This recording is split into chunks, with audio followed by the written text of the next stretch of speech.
I just don't think they have enough depth. Losing Darius Slay in the secondary really hurts them. They have to almost become more of a zone team in the back end. Their front, there are a couple defensive linemen short in the defensive front. I just think overall their team with no running game. Look, it's one thing to be not great on defense, but you got to compensate it with your offense and have a running game. They don't have a running game. Everything is on Matthew Stafford's shoulders. He's got to carry the team. He's won 8 of 9 games in the final fourth quarter. It's hard to do in December, and I just think they don't have a good enough team talent-wise to really contend. I think, well, again, they're going to have to play the Packers, so we're just basically talking about the matchup with the Packers in Detroit, which gives them a slight advantage. I agree with you, though. I think Detroit was a team that probably peaked a little too soon earlier in the season, and now they're facing a team that's peaking right now, has figured out their running game with Ty Montgomery. Detroit hasn't been able to figure out a running game.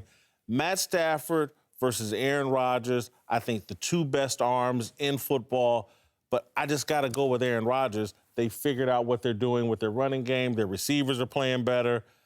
I just, too much momentum for the Packers. Yeah, and I agree. The Lions ran out of steam at the end of the year. They ran out of steam when most teams that are loading up and getting ready for the playoffs, and they're on the run. The last team you want to see right now is the Green Bay Packers if you're the Lions. They're red hot. You don't want to see him going and play this game.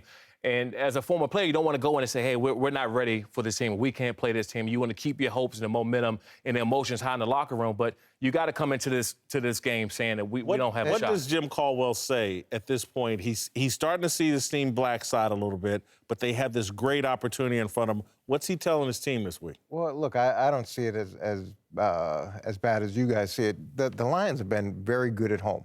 Okay, so they're 6-1 at home. Green Bay has not been very good on the road. I think they're, 3-4 or 3-5 on the road. So that plays to the Lions' advantage. For the last 2 months, they hadn't given up over 20 points in a game. The fact that Matt Stafford doesn't have a running game, he hasn't had a running game all season.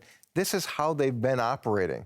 To me... Eventually that catches up with you, though, right? It may catch up with you, but they've played really well at home. Really well. And Green Bay has not played very well on the road. And we could talk about momentum, and Green Bay has it. Detroit ran into 2 really good NFC teams.